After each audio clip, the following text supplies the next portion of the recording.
precios se fijan en dólares, al igual que las estructuras de costo de las compañías. Entonces, en ese contexto, por eso te hago esta introducción, creo que sí es pertinente pensar que la inflación venezolana tiene un componente en bolívares y tiene un componente en dólares.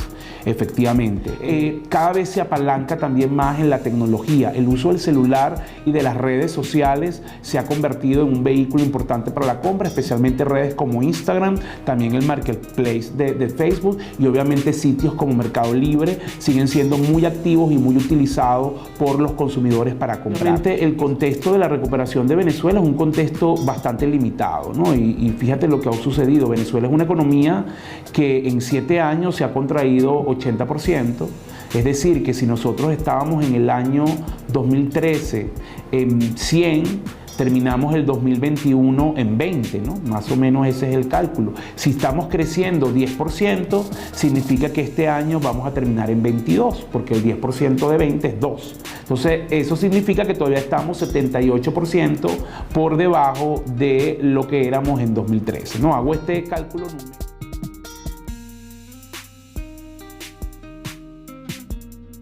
Sí, mira, es una pregunta bien interesante. Si tú me hubieses hecho esta entrevista hace 2, 3 años, probablemente te hubiese dicho tajantemente que no, porque la economía, digamos, estaba dando como sus primeros pasos, tanto bolívares como dólares. Los dólares estaban, digamos, entrando en la dinámica económica. La gente empezó a pagar dólares, empezó a usar el dólar como un mecanismo de protección. Los precios en bolívares subían a un ritmo muy inusitado. La devaluación de la moneda también afectaba, pero hoy ya estamos hablando del año 2022.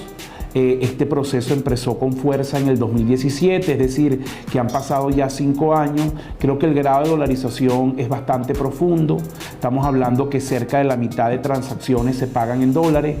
Hay 3 veces más dólares circulando en la economía que bolívares. Más del 90% de los precios se fijan en dólares, al igual que las estructuras de costo de las compañías. Entonces, en ese contexto, por eso te hago esta introducción, creo que sí es pertinente pensar que la inflación venezolana tiene un componente en bolívares y tiene un componente en dólares, efectivamente. Y lo vemos un poco en la evolución de los precios. Te puedo comentar este año 2022, en lo que va de enero a agosto, los precios en bolívares han subido, según nuestros cálculos, 101%. Es decir, entre enero y agosto el acumulado en bolívares es 101%, mientras que en dólares, que también lo estamos midiendo, el incremento de los precios ha sido de 26%. Fíjate que hay una diferencia entre una y otra.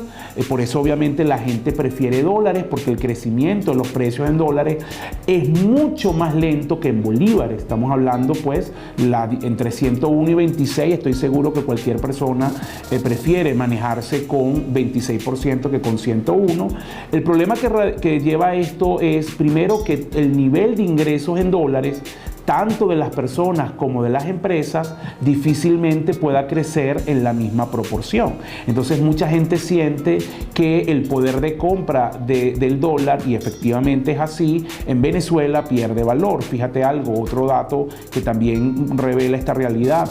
Lo que tú comprabas con $100 en enero del 2019, hoy tú necesitas para comprar lo equivalente casi $600. Entonces ahí tú ves obviamente el efecto de distorsión, y por eso es que mucha gente ha tenido que ajustar el costo de sus productos, el costo de sus, si bien de servicios profesional, de sus honorarios profesionales, de sus servicios, porque efectivamente cada vez el dólar rinde menos en Venezuela. Creo que ese es un proceso que empieza a estabilizarse, porque a la medida que el dólar se use más en la economía, obviamente el ritmo de crecimiento de los precios es más lento, pero sigue ocurriendo y tiene efectos perniciosos en la dinámica económica del país.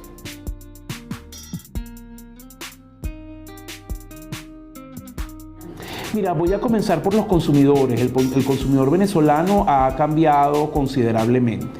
Es un consumidor que hoy por hoy principalmente compara precios. En general tú te topas en los estudios de investigación que el consumidor venezolano no compra en un único sitio, sino que tiene discriminadas sus compras en aquellos establecimientos o lugares donde considera que el precio es más barato o competitivo. Tú te puedes encontrar personas que en un sitio compran la charcutería, en otro sitio compran las verduras y las frutas, en otro todo lo que tiene que ver con productos terminados. Entonces es un consumidor que busca, compara precios, tiene discriminación o diferencia entre lugares y sitios para comprar, y ese es un cambio importante. El segundo punto es que es un consumidor abierto al cambio.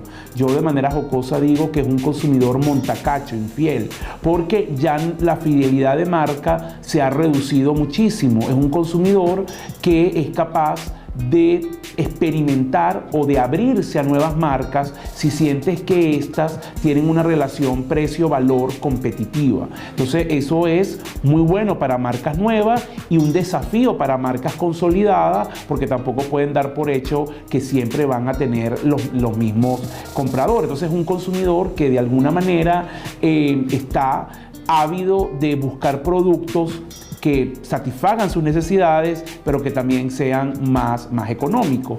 Eso me lleva a otra característica fundamental del consumidor, que es que el precio hoy es la variable clave. O sea, al final cuando sale a comprar, la variable precio determina el tema de la compra. El servicio ha caído un poco, dependiendo también del nicho, pero principalmente la variable precio es lo que explica el tema de la compra. Por otro, también es un consumidor que tiene una frecuencia mayor de compra que la que podía tener en el pasado. Recordemos que probablemente en la época de nuestros papás tú hacías un mercado una vez al mes o cada 15 días. Hoy el consumidor venezolano puede estar yendo a las compras una vez a la semana, e incluso en algunos casos puede ser más de una vez a la semana. También depende de cómo sea tu fuente de ingreso. Si tú cobras, principalmente eres trabajador por tu cuenta y cobras casi que al día, y si hay una parte de ese dinero que es en bolívares, vas a buscar gastarlo con rapidez para que no pierda valor. Entonces hay unos cambios importantes en los hábitos de consumo del venezolano. Otra cosa antes que se me pase, cada vez se apalanca también más en la tecnología. El uso del celular y de las redes sociales se ha convertido en un vehículo importante para la compra, especialmente redes como Instagram, también el marketplace de Facebook, y obviamente sitios como Mercado Libre siguen siendo muy activos y muy utilizados por los consumidores para comprar. Eso por el lado de los consumidores. En el lado de las empresas, obviamente muchas han tenido que trabajar internamente en tener estructuras de costo mucho más competitivas, porque justamente tienen que garantizar precios bajos. También necesitan capacidad de adaptación rápida, porque tienen que enfrentar un entorno donde, por ejemplo, hay mucha competencia informal, competencia desleal, productos importados, y eso por supuesto representa un desafío para las empresas en Venezuela. Han tenido que adecuar su tamaño también, porque te recuerda que tú tenías una estructura industrial empresarial para un país que hoy es 80% más pequeño. Entonces ahí también amerita un cambio en la estructura gerencial de los negocios. Tienen que tomar decisiones con más rapidez en este contexto y ser mucho más flexibles.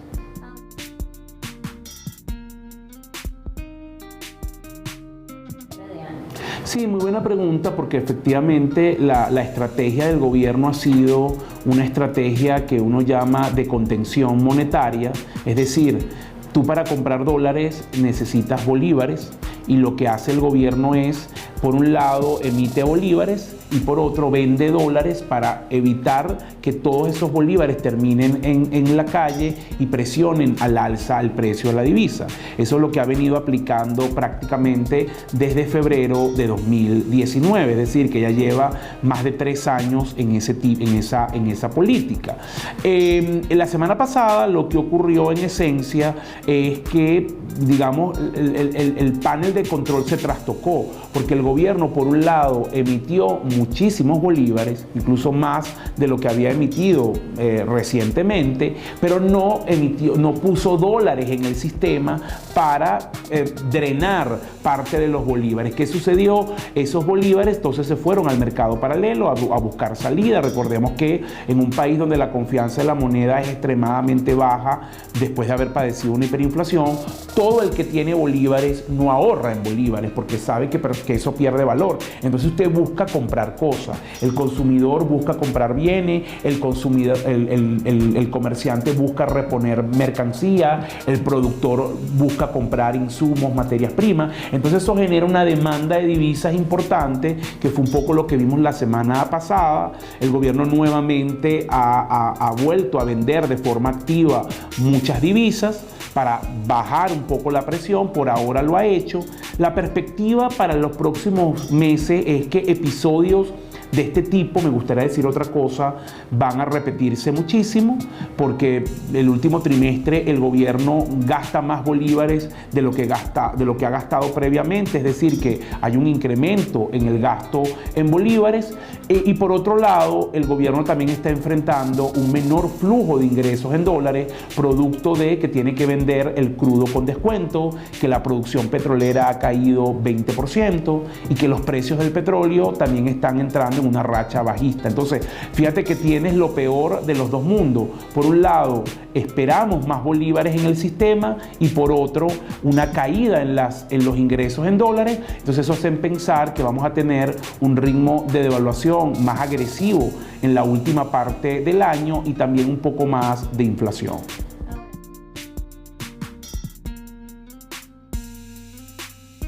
Obviamente el contexto de la recuperación de Venezuela es un contexto bastante limitado, ¿no? Y fíjate lo que ha sucedido. Venezuela es una economía que en 7 años se ha contraído 80%. Es decir, que si nosotros estábamos en el año 2013 en 100, terminamos el 2021 en 20, ¿no? Más o menos ese es el cálculo. Si estamos creciendo 10%, significa que este año vamos a terminar en 22, porque el 10% de 20 es 2. Entonces, eso significa que todavía estamos 78% por debajo de lo que éramos en 2013, ¿no? Hago este cálculo numérico simple para que la gente entienda en qué contexto estamos dando, o los economistas decimos que la economía crece. Es más una especie de rebote estadístico, o como lo llamo yo, una especie de estabilización en el foso. Ese crecimiento tiene varias características. Es desigual, y es desigual en una triple dimensión. Por un lado, es desigual socialmente, porque hay una parte de la población que puede disfrutar de ese crecimiento, sobre todo aquellos que tienen buen nivel de ingreso, que han dolarizado sus ingresos y que por lo tanto obviamente tienen capacidad de compra y de gasto. Entonces, pero hay otro grupo, la mayoría, que por supuesto poder acceder a las bondades de lo que hay hoy en el mercado es muy inaccesible. Es también desigual desde la perspectiva territorial, es decir, no todas las ciudades se benefician de igual manera de las bondades del crecimiento. Los centros urbanos, las ciudades más grandes, sienten mayor impacto positivo de esto que ciudades medianas, pequeñas y rurales, ¿no? Entonces, es desigual en el país. Si tú estás aquí en Caracas, puedes sentir más crecimiento, pero si te vas a San Juan de los Morros, los resultados son totalmente diferentes. O algún pueblo del estado Trujillo, o del estado del Tamacuro, o del estado Sucre, del estado Amazonas, que son los estados más pobres en Venezuela. Y también es desigual de la perspectiva sectorial. Principalmente los sectores que están creciendo en Venezuela son la actividad comercial, alimentos, salud, tecnología, servicios profesionales, medios de pago. Son sectores que están aprovechando esta dinámica de crecimiento, tampoco se puede negar, pero sectores como la construcción, banca y seguro, la manufactura, más allá de alimentos y medicina, sigue estando muy afectada, y por supuesto allí los signos de recuperación son muy limitados. Entonces tú estás teniendo sectores que están creciendo principalmente bajo la comercialización de bienes, muchos de ellos bienes importados, y sectores productores no son obviamente aquellos que están muy limitados en su capacidad de crecer.